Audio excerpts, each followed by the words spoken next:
กราบสวัสดีสบายดีทุกคนวันนี้มาพบกับ2บ่าวเทไทยบ้านๆวันนี้บ่าวเทสิพาทุกคนมาเบิ่งโรงเรียนชนบทเขตบ้านนาสโนเมืองสงขลาแขวงชลเขตว่าสิเป็นจังไดเดี๋ยวไปเบิ่งไปรับชมกันเลยโรงเรียนเขตบ้านนาสโน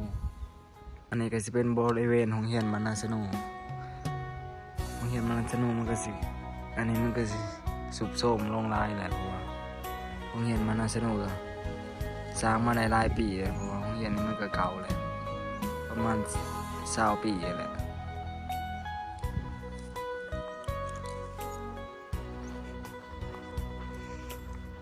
ที่เป็นบริเวณโรงเรียนมันสนุก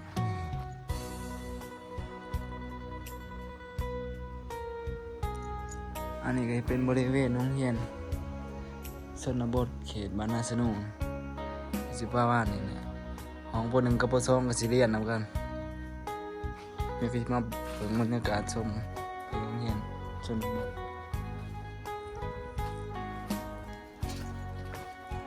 ห้องนี้ก็บ่มีหยังเพราะว่าห้องป .1 กับป .2 เขาก็เรียนนำกันป .3 ป .4 เขาก็เรียนอีกห้องนึง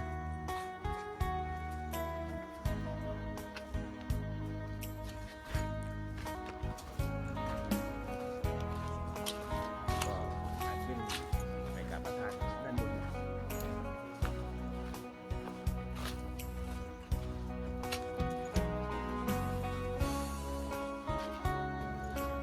อันนี้ก็ห้องเป็นห้องป .4 ป .5 เขาก็จะเรียนนำกัน พอพามา โรงเรียนทบาลนาสนุกก็สิประมาณนี้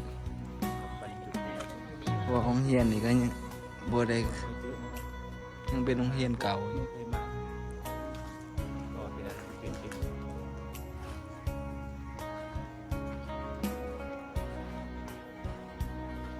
บรรยากาศภายใน เพราะ วั ว่า ด เพราะว่ายามล่มก็อาจสิเข้าบ่ได้เพราะว่าอันนี้มันย่านผนังหลวง การเงียบสงบ เพราะว่าผนังอันนี้มันก็ข่วย ที่นี่วัดพระอาทิตย์ โรงเรียนมันสนุกเขตชนบทมันก็สิประมาณนี้นะ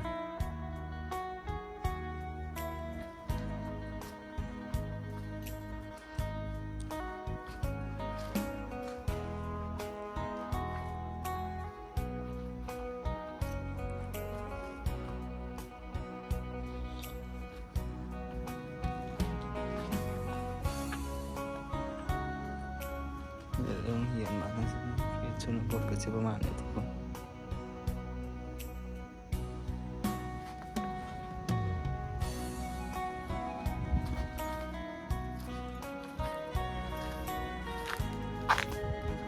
อันนี้ก็สิเป็นบริเวณโรงเรียนมันสนุก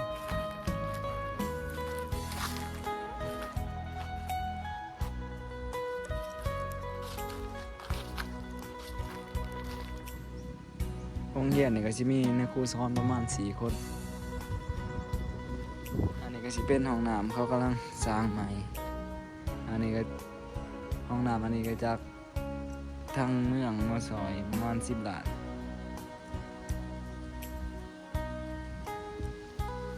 บริเวณโรงเรียนมันสนุกสิบวันนี่เพราะว่า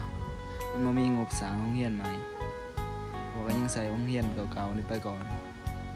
จากยามใดเลยสิได้โรงเรียนใหม่เพราะว่าเวลาล่มก็เขาโรงเรียนบ่ได้นี่เพราะว่ายันดินบอกบนเจือนบริเวณเรียนมาสนุกก็สิประมาณนี้นะครับ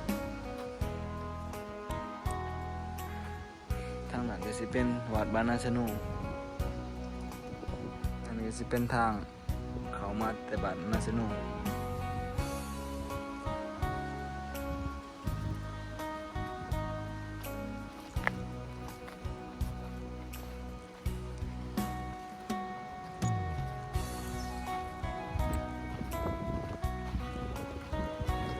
อันนี้ก็สิเป็นบริเวณห้องน้ำ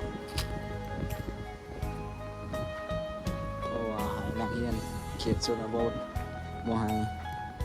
ขี่สะชายเอาไว้เฮ็ดห้องน้ำให้นักเรียน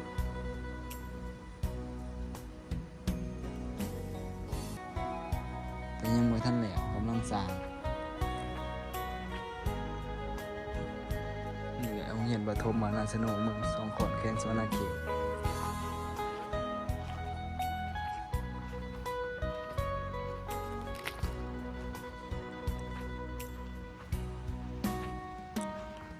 ถ้ามีงบ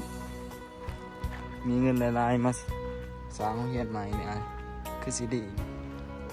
เพอโรงเรียนตัวนี้ก็สุบโทรมไปแล้ว